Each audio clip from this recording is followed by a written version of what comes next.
হাজার বছর ধরে আমি পথ হাঁটিতেছি পৃথিবীর পথে। সিংহল সমুদ্র থেকে নিশীথের অন্ধকারে মালয় সাগরে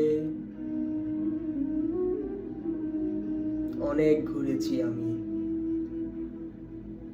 বিম্বিসার অশোকের ধূসর জগতে সেখানে ছিলাম আমি। আরো দূর অন্ধকারে বিদর্ভ নগরে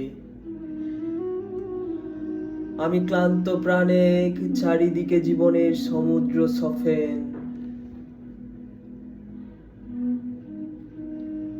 আমাকে দুদণ্ড শান্তি দিয়েছিল নাটোরের বনলতা সেন। চলতার কবেকার অন্ধকার বিদিশার নিশা, মুখতার সাবশ্রীর কারুকার্য,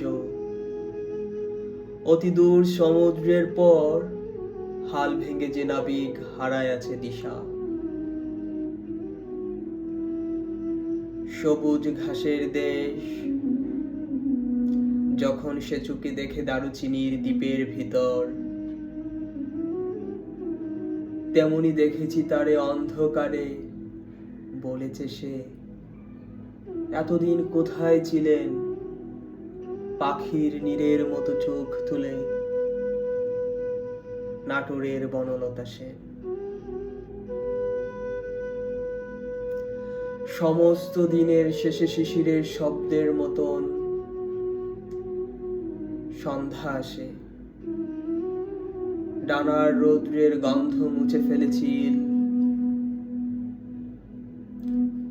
পৃথিবীর সব রং নিভে গেলে পাণ্ডুলিপি করে আয়োজন। তখন গল্পের তোরে জোনাকির রঙে ঝিলমিল। সব পাখি ঘরে আসে, সব নদী ফুরোয় জীবনের সব লেনদেন। থাকে শুধু অন্ধকার, মুখোমুখি বসিবার বনলতা সেন।